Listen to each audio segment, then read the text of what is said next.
but I'm glad the mic is working this morning. I want you to go to Psalm 23. As you go to the table of contents, for some of you, that's okay. You can do that. You know, we're a church of learners. Go to Psalm 23. If you brought your holy glow, your phone, that's right. Go to the YouVersion Bible. I want you to go to Psalm 23. Now, the reality is that Psalm 23 is a psalm that you probably have heard before, and maybe even can quote it verbatim, given the right, version of the Bible. It's likely that you've heard Psalm 23 and you heard it at a funeral, right? And you may even associate Psalm 23 more in the realm of comfort. Like when you want to comfort people, maybe that's your go-to Old Testament or the writings pre-Jesus, right? You go to Psalm 23 because it's a comforting passage. But what if I were to tell you that this passage is a prayer psalm? In other words, it's a prayer from David, as he's running away from King Saul, and he is going through all sorts of challenges and primarily a whole bunch of stressors. I believe this is this psalm. It was, for lack of a better word, penned during a time of stress, immense type of stress that David, who would become King David, was going through. So go there with me, Psalm 23. I'm going to read it at one glance here, and then we're going to go verse by verse. We're going to unpack it so that we can get and glean into this passage what God wants us to glean into. It reads like this. It says, "The Lord is my shepherd. I shall not be in want. He makes me lie down." That's important, by the way. He makes me. He makes me. We'll see in just a moment why that's important. He makes me lie down in green pastures. He leads me beside quiet waters. He restores my soul. He guides me in paths of righteousness. Well, he helps me do the right thing for his name's sake. That's important too. There's a reason he gives you direction. And although, yes, it is for your benefit, it is primarily for his glory. Even though I walk through the valley of the shadow of death, in some translations, though I walk through a very dark place, that's a more accurate rendering of the verse, I will fear no evil. Why? For you are with me. Your rod and your staff, they comfort me. You prepare a table before me in the presence of my enemies. You anoint my head with oil. My cup overflows. Surely goodness and love or mercy will follow me all the days of my life. And I will dwell or return to the house of the Lord forever. Now, just by a show of hands here this morning, who's heard that psalm? Well, most of you have. And most of you have heard it at some point or another. And if you're new to your walk with Jesus, maybe this is the first time. And like I said, most of you would have heard it at a funeral. And that's good. But I think we miss out when we just hear it at a funeral. Because this psalm has a lot to say about how we should approach God in way of prayer, particularly when we're really stressed. I don't know about you, when you went to Thanksgiving and you surrounded yourself with people that you haven't seen for a while, maybe loved ones, close ones, but maybe your uncles and aunts that you're like, oh boy, like tension, right? You're like, my uncle so-and-so is coming. And you're like, this tension, right? Stress. Oftentimes, this season, the holiday season, ends up being a season of an immense amount of stress, particularly relational stress. So what do? We're doing this series on the basics of prayer, the foundational basics of prayer. Like, what are the things that we need to know about prayer? Well, one of them is we got to know how to pray when things are going really bad, when things are really stressful, when you're overwhelmed. And that's what we're going to see today. We're going to unpack it verse by verse, like I said. And we're going to see 5 prayers from Psalms 23. I'm going to present to you, I'm going to share with you an aspect of stress, and then how to address that stress through a prayer prompt that will come from Psalm 23. So first, let's kind of unpack verse 1. It says, "The Lord is my shepherd, I shall not be in want." Here we're going to see this. When you are worried, some of you walked in here with a lot of worry. You walked in with, oh my gosh, oh my goodness. The holidays is here. Christmas is here. If I thought I was broke, oh my goodness, like you're thinking of the gifts, who are you going to get gifts to? You're trying to, make sure you have a budget. Some of you are like, what is that? You are immensely stressed. Like for us, for Elizondo household, we have tons of people in our home that are December birthdays. Yeah, that's my wife Marisa. That's my son Caleb. That's my father-in-law. That's my mother-in-law. That's my brother. And then there's celebrating the birthday of Jesus. I'm like, So there's a lot of, there can be some worry there if you're not ready, right? So some of you are experiencing some worry. You walked in with worry, hoping maybe perhaps that today when you walked in, you would hear something that would help you amidst your worry. So what do you do when you're worried? Here's a prayer prompt. Lord, to say to the Lord, Lord, I believe you will take care of me.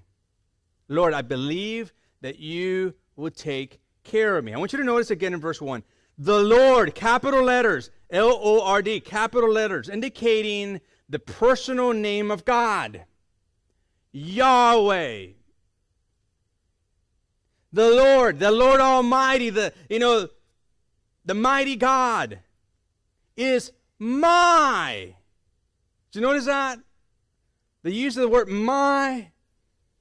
As a matter of fact, if you go through the whole psalm 17 times, you will hear I, me, my. So it's like, yes, God is big, He is powerful, He is all-knowing, He is majestic, but He is my God. Very personal, very personal. And yes, we live in this balance or tension between we ought to have reverence for God, but also understand that you have a relationship with God too. You have reverence, but He's also the God who's very, very approachable. And David understood this. The Lord is my shepherd. When you're worried, remember, He's your shepherd. Now, what would that have meant for David? See, David growing up, he was a shepherd. And so he understood that as shepherds, you take care of your sheep. You feed them. You give them shelter. You give them basic necessities. That is the responsibility of the shepherd. And guess what? He does that for you too. God has promised to do the same for you if you'll trust Him, because He's your shepherd. And David just understood that at a very personal level. That's why he's saying, you're my shepherd. I know what it means to be a shepherd, and you're my shepherd. You provide. So next time you're worried about how you're going to pay the bills, where's the food going to come from, God is your shepherd. He's going to provide. He is a provider. He provides for His children. He provides for you. Now, I have a question. Some of you may not want to answer this, which is totally fine. We don't all have to play the game. But some of you may, actually, we do have a constable here in the church right now, so some of you, be careful how you answer this. So here's the question. If you drive, right, if you're driving, raise your hand if you have insurance. Show hands. All right. Johnny, are you looking around? Not just kidding. We all have insurance. We tend to get insurance, right? What happens when you get insurance?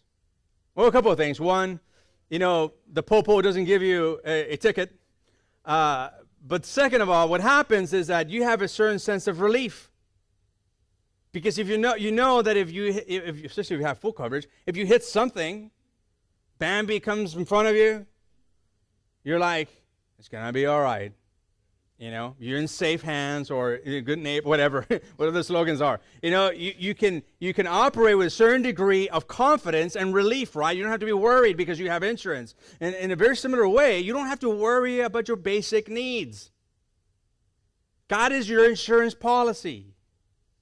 He's the one that says, I'm going to provide for you. Stop worrying. And what child Well, no child should be worried about how they're going to have their provisions, right?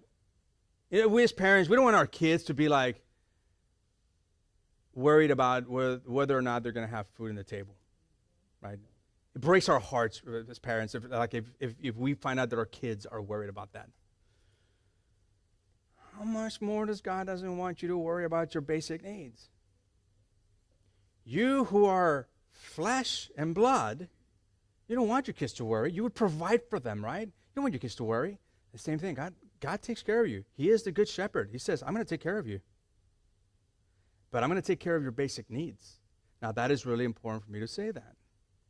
Because in other places you may hear, oh, he's going to provide like abundant blessing, baby, just go ahead. He's going to multiply it 100-fold, blah, blah, blah, blah, blah, blah, blah, right? And then when that doesn't happen, you start feeling like, what did I do wrong? Because God's promise is the promise that he's going to provide your essential needs. You're not going to be in want. That's been covered. Now, God is not the shepherd of everybody. He is the shepherd of those who are his. And we see that in John chapter 6 and John chapter 7. We see that you are the gift of God the Father to Jesus. And he calls you by name. In John chapter 10, it says that you are his. And Jesus says, I don't lose my sheep. He calls you sheep, not because you're dumb, but because sheep, he calls the sheep follow. Right? He says, you're my sheep. I'm going to provide for you salvation. I'm going to provide for your basic needs.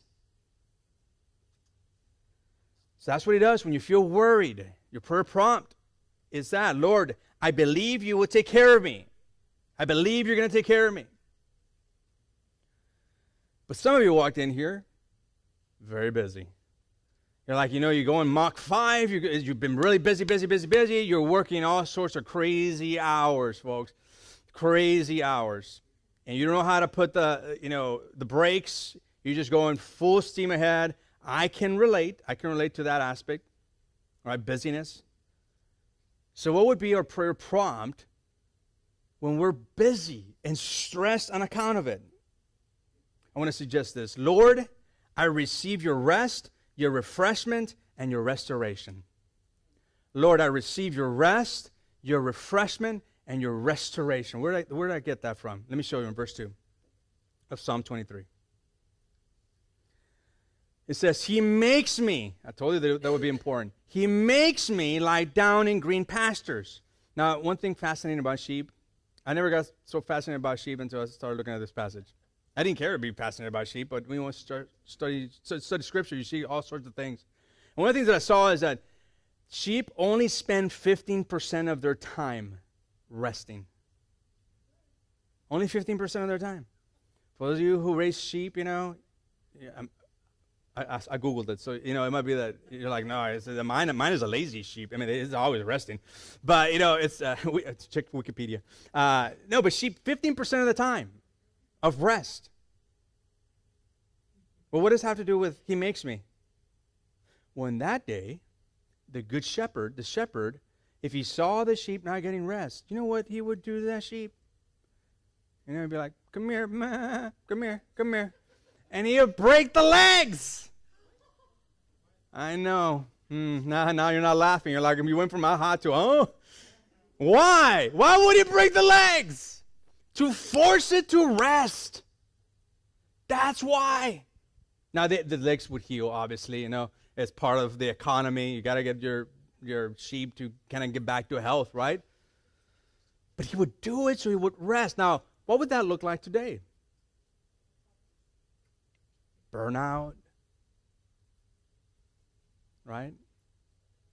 What might that look like today? I had an injury, I can't work as much. This is my point. He makes me lie down in green pastures.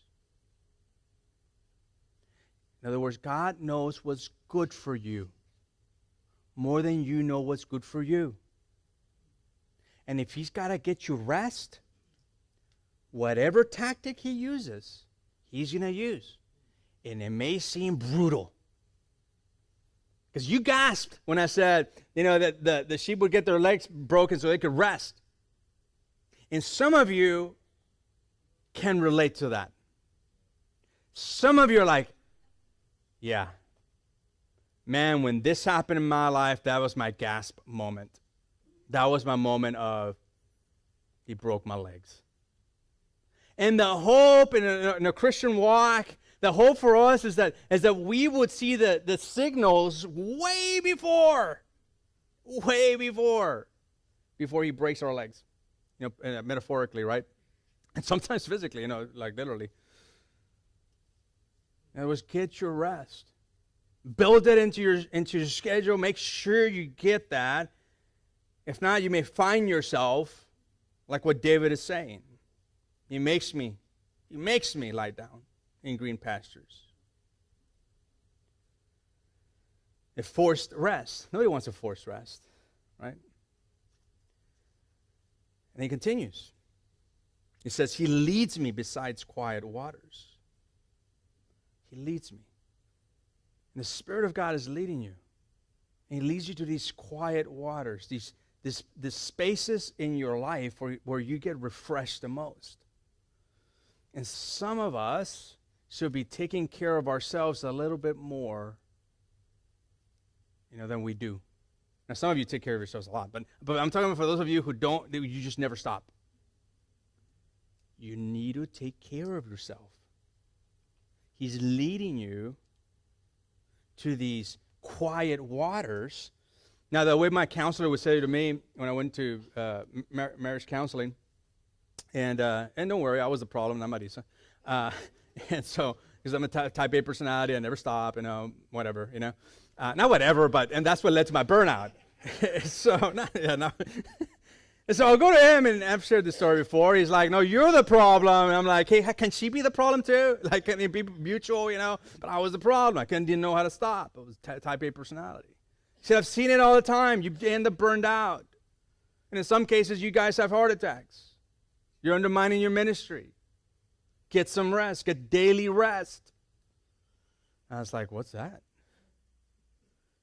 And so when you get home from work, at least get 15 minutes of just get some rest. Get some rest. Some of you need to hear that. Because you grew in an environment where you feel guilty if you sit down. Except maybe if you're watching the Cowboys play or the Bucks or the Broncos, you're watching your favorite team sport, then that's not really rest because you're really engaged in it, right? But you need rest. See, refreshment. You need to be refreshed. Lord, I receive your refreshment. And then it says, verse 3, he restores my soul. This is why it's important. It's important for you to get some rest. Because it's in your rest that he restores the broken parts within you. It's when you're resting that he's restoring you. The brokenness. And he's bringing you back to a place of wholeness. It's in your rest that he starts speaking into your mind. And you're like, oh boy, that's like bad thinking right there. Oh man, I assumed that he was doing or she was doing that for this. But now that I got some rest, man, I figure out, no, that wasn't, not at all. What's happening there? You're being restored. You're being restored to right thinking. And the reason most people can't relax is because they confuse work with worth. Work with worth. And therefore the identity is so wrapped up in what you do. That was never intended to be the case. Your identity should be wrapped up in Jesus primarily. And how do you know that your work has been wrapped up with your identity? It's when you don't have the job, you feel at a loss. You don't know who you are. It's like I tell people around me, I was like, I'm a follower of Jesus primarily, and I happen to be a pastor. Pastor's not my identity. Some of you may think that, like, no, that's your, I don't even know your first name, Pastor Jesse. Jesse is my first name. Actually, it's not even Jesse. It's actually Jesus Alberto Elizondo. I asked my mom, man, I'm really digressing if I do this joke. But here we go. So I asked my mom, I told my mom, I said, hey, Mom, like, settle it for me finally. We were gathered together. It was Thanksgiving. This is not in my notes, so I really shouldn't be talking about this, but oh well, I'm already in it. I'm deep in. So we're at Thanksgiving. We just had the turkey the previous day. We gather together. We're going to open gifts because we do Christmas during Thanksgiving. And I looked at my mom and said, Mom, like, why did you name me Jesus Alberto? You know? It's like, because those are my favorite two names. It's like, but you never call me Jesus Alberto. I was like, oh, yeah. I was like, why? Right? Name has a lot to do with identity, right? And as I was thinking about that, I was thinking, you know, how would I have acted different if I was Jesus Alberto versus Jesse? You know? Is there a difference, you know? This is my point with that. Because I got to make a point. I got to come back, circle the wagon. There's got to be a point in there. My point is this. Your identity has to be primarily based on who you are in Christ.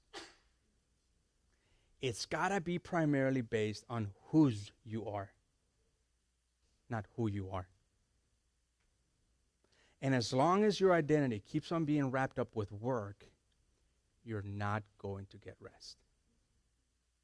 American culture is really good about identifying ourselves with work, and so we overwork because that's where we find our worth. Listen, guys, your worth is found in the fact that you are a lamb or you're a sheep of God, that you are chosen by God, that you are a priest according to Scripture, that you are set apart. You are a son and daughter or daughter of God.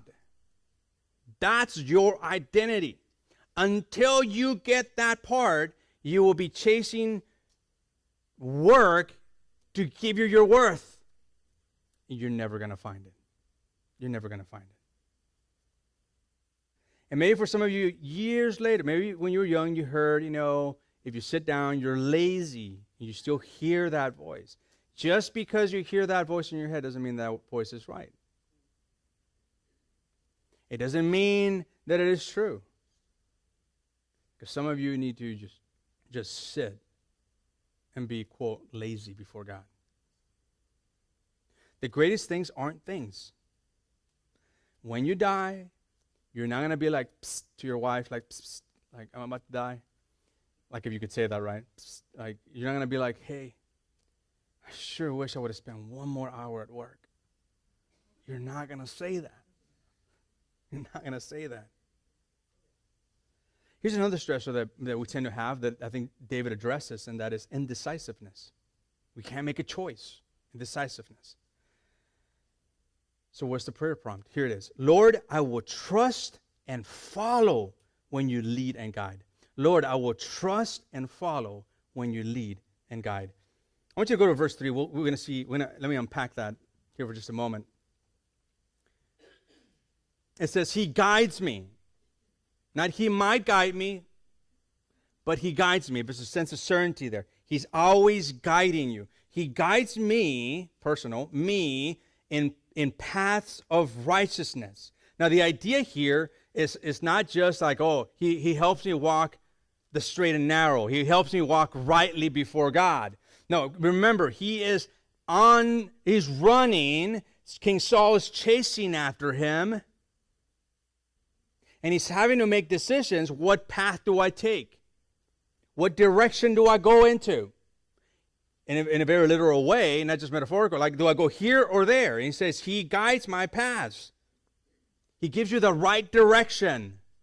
Either your decision making or literally where you're headed.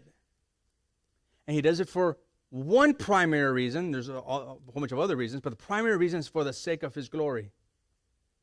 He wants you to know where you're headed because that brings Him glory. He is glorified when you do that, when you know where you're headed because He's led you and you're being led by Him.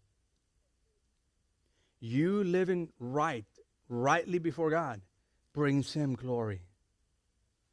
It's not just for the benefits that it brings and the troubles that it avoids as a result. And it says, even though I walk through the valley of the shadow of death, this is a deep, dark place, I will fear no evil. The word ra, which means injury or harm. You are with me. And I'll talk more about that in just a moment. You are with me. Your rod and your staff, they comfort me. I mean, oftentimes we don't like to admit it, but we get confused. And it's really hard, especially for those men, to ask for directions. I've learned my lesson. If I go to the valley, I'm not going to be doing caroling because I want to end up in Corpus Christi. No, I don't want to end up in Corpus Christi. I want to end up in the valley. Right? We got to ask for direction. Here's the thing. Sheep, by its very nature, they wander a lot. David would have understood that. Sheep wander. They get lost easy. That's why they need a shepherd to guide them. We tend to wander. We tend to go our own direction. And we too need a shepherd. Because we're prone to wander. Also, when you're being indecisive, you got to realize that, like for sheep, they have poor vision. They don't have perspective. They're blind as a bat when it relates to like long distance. Here and the here and now, right in front of them, they can see, but they can't see their predators. They can't see what's ahead of them. They need the shepherd in the same way. You don't know what's ahead of you. You don't know what tomorrow is going to bring. Tomorrow hasn't been promised. And oftentimes we're like indecisive about future things when God already knows the future. And we should be trusting Him who already knows the future, who is orchestrating everything in the future for your good and His glory. You ever made a decision where afterwards you were like, man, boy, that was a bad one? I mean, you tried the best you could, and it wasn't necessarily that you did a sinful decision, but you look back, you're like, man, what went wrong? It's because you didn't have perspective. You don't have perspective. You don't know everything. That might surprise some of you. I mean, you don't know everything. Only God does, and that's why you go to the shepherd. When you're indecisive, you're not quite sure what decision to make, you go to Him. We have limited vision, so we tend to wander through life. And then in verse 4 it says, even though I walk through the valley of the shadow of death, the expression literally meaning deep, dark place. That's what it means. Shalmavet is the Hebrew word there. Even though I walk through the valley of the shadow of death, or a deep, dark place, what is he referring to? He's referring to the fact that there's moments in time where David is going, and he's in between these mountains, and he's going through caves and all that kind of stuff. This is a dark place. Even when I'm walking through very dark places, I will fear no evil. Evil, the word raw, injury. He's talking about even though he's going through rocks, climbing places, going through harsh terrain, he says, I'm not going to experience any harm. Why? For you are with me, your rod and your staff, they comfort me. So I will fear no evil. Fear, to not act in fear is a choice. Now, it's important that I said act in fear. To not obey your fear when fear descends into your life is a choice. Again, I said to obey your fear or not obey is a choice. Fear comes, folks. It'll come. Fear descends on you. There's trouble. There's a problem. You have fear. It's natural. It's your body telling you there's a danger ahead. You should be scared. You get a letter from the IRS. You should be scared, right? You should have fear. That's not when you're like, I'm not going to fear, It's like you should have an inkling of what just happened, who messed up the books, Obedience to that fear is what we should guard from. Well, what do we do then if we don't obey that fear? Courage. Courage. Instead of walking in fear, we walk in courage. Why? Because He is with us. If you walked in here discouraged today, there's two things. You have the feeling of discouragement. I get it. But when you're walking in discouragement, that's a choice. You're obeying your discouragement, your feeling, and you're acting out in discouragement. And my challenge to you is to walk with courage, not fear, not discouragement. Because that's faith. You walk in faith, not in fear. So how do you keep on walking? Focus on God's power, His promises, not your problems. Why? For you are with me, it says. He's not only promised you the power, but He's also promised you His presence too. That's why you can be courageous in the face of fear. Courage is not the absence of fear. It's fear having said its prayer. That's what courage is. Fear comes and goes. So next time, don't get all frazzled. I have fear. That must be wrong. No, just don't obey it. Don't obey it. Because you'll never go through the valley by yourself. He will be there with you. And nothing brings you face to face with God quicker than the dark valleys. And many of you can attest to that. That it was when you were in your darkest hour, that it was when you were the most confused, it was when you were the most isolated and scared that you encountered God. It's in the dark valleys that He shows up. It's when your relationship is going through a dark valley. He's promising you, I'm going to show up. It's when you're going through a dark valley at your work. He's going to show up. Now, and then it says, your rod and your staff, they comfort me. So what is the rod? It's a short club with a hard round knot at the end. It's just a really short thing. And it was used for the animals, for the wild animals, for the wolves, for the snakes, for the puppies, not the puppies, just for the wild animals, Back then the dogs weren't like pets. It's like to get them off, right? It's to protect. It was used to protect the sheep. The good shepherd defends his sheep. The good shepherd defends you when you are falsely accused. He will defend you. Now, the staff was a long stick with a crook on it. And it was used to guide the sheep. You lift it up with it, right? Put it back in its proper direction, and that's the way you directed the sheep. And the point is this, like when you're indecisive, God is your guide. He is the one that's pushing away the things that need to be pushed away, and He's the one guiding in the place that He needs to guide. For a Christian, it's not the absence of dark valleys in your life. It's the presence of God in your dark valleys. The idea that you wouldn't have dark valleys, that's pie in the sky. That is not Christian. That's not Christian right thinking. You will have dark valleys. But you don't have to go at it alone. You don't have to go at it alone. Number 4, what happens when you're hurt? Or you're in the presence of hurtful people. You're like, man, I've just been hurt. How do I deal with that stressor of just hurtful people? Here's a prayer prompt. Lord, I will let you take up for me when I'm betrayed. Lord, I will let you take up for me when I'm betrayed. See, David was betrayed by a lot of people. As he fled, as he ran, he was betrayed by many people. He had people that were for him, but that was just, in general a small group, He had favor with some people, but for the most part, he was betrayed by many people. And in verse 5, we see, you prepare a table before me in the presence of my enemies. You prepare a table for me in the presence of my enemies. You see, sheep were defenseless. They don't have sharp teeth.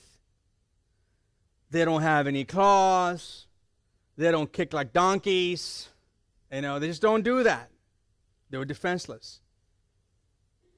And the key job of the shepherd was to find places for the sheep to eat. So, and the process was protecting it. It was scout out the green pastures and drive out the enemies, the predators that would kill sheep. And it's very core, and the very essence of what God is saying is like, God says, let me handle those who hurt you, because I prepare a table before them. I will take care of them. You don't have to take care of them. And then it says, you anoint my head with oil, my cup overflows. What does that even mean, to anoint somebody with oil? Now, it's interesting. The oil was intended to be a repellent towards the greatest enemy of a sheep. So let me put it in our context, you cattle people. Because I don't have cattle, so I have to say you cattle people. What is the biggest threat of a cow? Flies. Man, I would not have answered that way before Gonzalez. I'd have been like, I don't know. I really don't know. It's flies. What happens to the flies? They start nagging. Next thing you know it gets irritated in certain parts of the cow. I can't even pretend what parts. They get irritated, right? Because I don't know. But they get irritated, and then what happens? Infection happens. And it's bad, isn't it? So back then, what they did with the sheep is they put oil. And the oil was a natural repellent, mixed in with other stuff. But it was also with sulfur primarily. But it was also an ointment to bring healing, to heal the wounds. So when you have hurtful people in your life, and you walked in hurt already, maybe even perhaps by loved ones, that prayer prompt, Lord, I will let you take up for me when I'm betrayed, also comes with God is going to heal you because you've been betrayed. He heals you. Now, the reality is that many of us get hurt by other people because we tend to think way too much about what other people think about ourselves or about you. Right? We tend to try and get all of our needs met by other people instead of being met by God. Which is why King David says, or future King David says, my cup overflows. In other words, I am deeply satisfied by you, God. I am satisfied. Another way of saying it is, I am looking to you, God, to give me the needs that I need. You satisfy me. Because that's the major reason of conflict. It's when we want the other to be the one to provide absolute security. When we look to others to provide all the love that we need, we look to others to complete us or to give us happiness. When we depend on other people, we are misleading ourselves and we end up deeply hurt. You will be bitterly disappointed. On the other hand, God gives you all that you need in here. That God-sized void, He fills it. Some of you have been chasing after fill in the blank. All these negative stuff or simple stuff, fill in the blank. Your blank is different than mine. But it's the pursuit of God that you're trying to find when you finish that bottle. Because God is the only one that can satisfy you. The bottle doesn't, and this stuff doesn't, and that stuff doesn't, and she doesn't, and he doesn't. There's only God that satisfies you. How about when you're uncertain? We see it in verse 6. And the prayer prompt is this: Lord, I will face the future with confidence. I will face the future with confidence. Where do we see that? Verse 6, surely goodness and love or mercy will follow me all the days of my life, and I will dwell in the house of the Lord forever. It says, surely goodness will follow me all the days of my life. He won't let anything happen to you or me that He won't then take and bring good out of it. That He won't then take and build you up. Right? He will use stuff that you never imagined He could use for your good, for other people's good, and for His glory.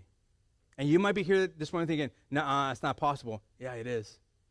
You may be going through the most miserable time in your life, and God can use the most miserable time in your life to bring good for you. Now, you may not see it until about 5 years from now, and you look back, you're like, man, like what He did back then, that was pretty incredible. So goodness will follow you. But also what else follows you? Love, mercy. And why do you need mercy? It's because we all mess up. And it follows you. It's like, those of you who have kids, little kids, I have an 8-year-old now, kind of did a restart. I have three teenagers and an 8-year-old. And, with Zoe, she's growing up. So at first with Zoe, it was like, you can't be leaving your toys out there for people to step on, right? And so what do you do as a parent? Normally you go by faith.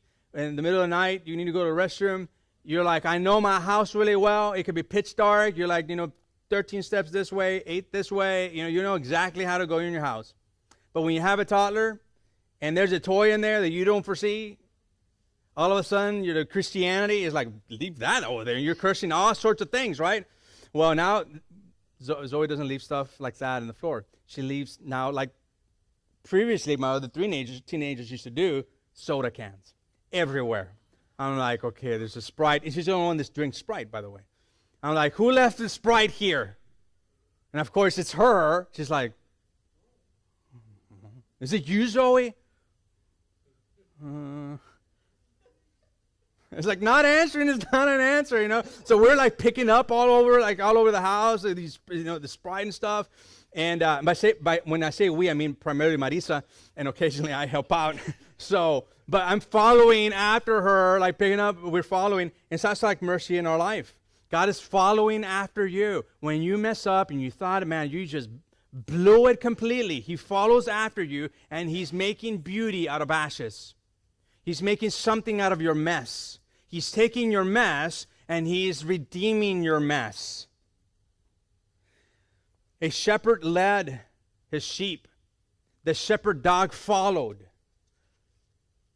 The shepherd dog that followed the sheep, it's like mercy that follows you. God is constantly following you. Constantly following you. It says, and I would dwell. The word sabbati, which means literally to return. It says, I will return. I'm going to return to the house of the Lord forever. And that's like us. We're constantly on a return path to God. We're constantly on I got to return back. And that's okay. What counts is that you're returning. And I return once again. And for many of you, it'll be many returns back. Many returns back. And it's all right. You won't be ashamed as you keep on returning back. Someday, the greatest dwelling with Him will be when we dwell with Him in heaven. The best is yet to come. Your best life is not here. It is yet to come. And it is with Him for eternity. Unless He comes before then. But if not, we're still waiting, folks. We're still waiting. And for a Christian, the last thing we should fear should be death. Now, I totally understand, there's a difference between, I don't fear death. Because I'm like, whatever, I don't fear death. But then I think about my kids, man, it's going to be tough on them. And I think about Marisa, she's going to have to wear black until the rest of her life, I'm like, it's so unfair for her, I'm like, Lord, please, help me survive until I'm 90-something like Marisa wants, in good health, But death, for the most part, I don't fear it. But what I do fear is the means of death. Don't you think? How many of you at night, you're like, Lord, please, if I die, may it be in my sleep. May it not be through going through the railroad, a train coming, choo-choo, and you're like, nobody wants to die by the choo-choo. You want to die in your sleep, And what I'm saying is like, don't fear, the choo-choo you may want to fear, but don't fear death, because the best is yet to come. Some of you are fearing death. It's yet to come. The best is yet to come. And with that in mind, I want to talk about the greatest death and resurrection. And that's the one of Jesus Christ. And it is because of Him that you and I don't have to fear death. We don't have to be scared. We don't have to live with this anxiety of what's going to happen tomorrow.